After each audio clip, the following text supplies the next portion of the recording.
Hey everybody, welcome to day 9, Saturday of our Video Every Day in April challenge. I'm your host, Selena Konmaki of Howly Socially Inspired.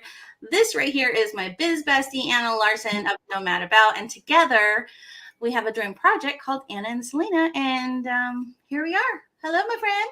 Hi, everyone. So good to see you on this weekend, Saturday. Can you believe it's Saturday already? It's crazy, right? Yes, I can believe it. I can. Hey, Anna, what are we talking about today? Well, today we are going to talk about 3 ways that LinkedIn has really helped my small business. And I say my small business, but really I think this can pertain for your small business and any number of small businesses. And what LinkedIn can do, because LinkedIn has long been known as the platform for job seekers, right? And that narrative is changing right now. Well, Rapidly. Yes. And more you're finding people on LinkedIn for things other than job seeking. It is still a great platform for job seeking. Don't get me wrong, right? It now has multiple reasons. You could get the job on LinkedIn, but stay on there and network and continue to get valuable tidbits for the new company you are now working for. Yes, exactly. Okay, so I guess we shall jump in, Anna, right? Let's talk about the first way that LinkedIn helped you in your business. Okay, so the very first thing I want to talk about is networking and collaborations. So when I started on LinkedIn, I was like, okay, like, I do a number of different things. I'm not just like a one track small business. I work on social media. I do digital marketing projects. I'm a copywriter, but I also have some contracts in place with other organizations where I support them in their endeavors and I'm a voice for them, like an ambassador type position. So I was like, how do I navigate all these different areas? And LinkedIn ended up being an excellent place for me able to take all of those pillars that I work under and find different groups to network and collaborate with, because there literally is a place for every industry on LinkedIn if you search for it, right? Oh, totally agree. And I love how you said like just finding, those niches to kind of talk about all the skill sets that you have, right? And sometimes, like you said, there's not one person that does all the things, but you get to kind of go into all these different communities and build it. And look, I'm going to tell you, just this week, I have connected with 2 phenomenal people on LinkedIn, and we've taken our conversation into like the messaging. And now one just asked me to be a mentor in like one of their classes. And it's a great place to network and collaborate. Absolutely, 100%. So the second way that LinkedIn has really supported my small business is in helping me build brand awareness.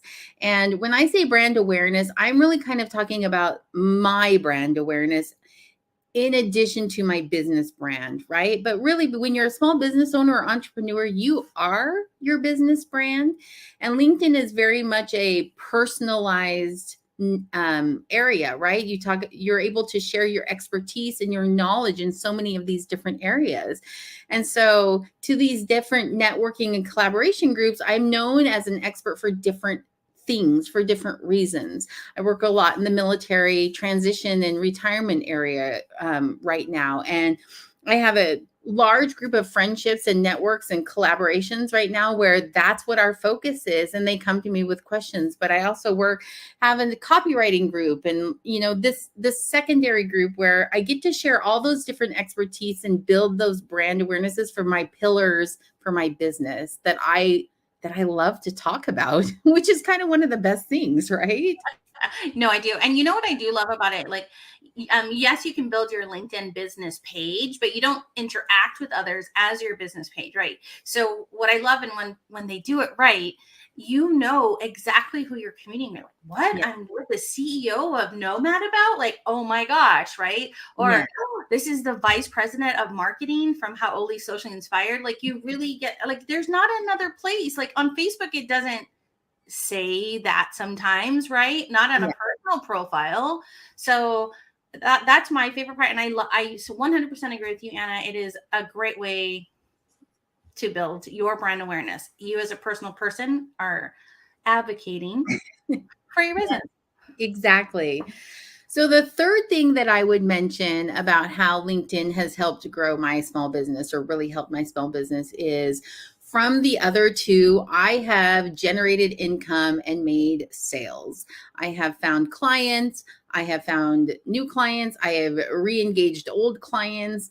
I have had people approach me out of the blue and ask me for my portfolio or for what I do, because they see something that I've said or something I've written or a live stream that I've done on LinkedIn, and they're intrigued by either the way I say it or how I say it, or whatever the information is, that whatever it is that spoke to them.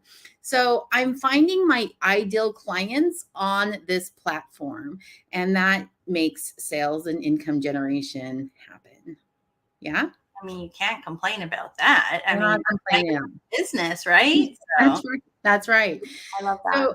So the thing is, I don't want to just talk about those three things, because there really is kind of a strategy that LinkedIn has created and that I'm a big fan of, because I think it follows and flows across multiple social platforms, but LinkedIn's kind of created one for themselves, and it's called the Social Selling Index. And if you haven't heard about this, you should check out our 15-ish minute coffee chat with Danielle Cobo. She specifically talks about the LinkedIn Social Selling Index. So you can see here, this is one of the podcast places. It's on YouTube. It's on any of your podcast platforms that you might listen.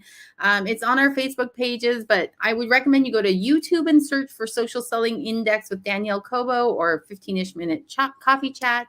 Or if you're prefer podcasts, and find it on one of these podcasts. But she gives you I love it. Look, Anna's not a super fan of podcasts, so the way she just sold you that was so not on brand for Selena. I listen, I take in all the podcasts. So look, if you're busy, you need to walk your dog, you're at a drop off, there is good content in the podcast. We would love to be coming out of the audio speaker of your car.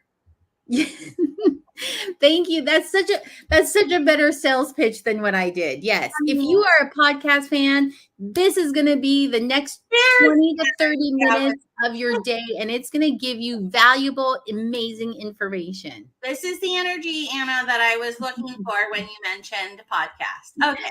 All right. Yeah. Back to our regular program.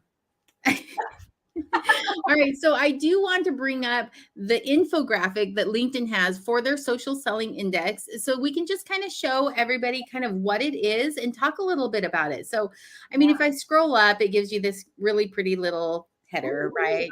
Social selling success.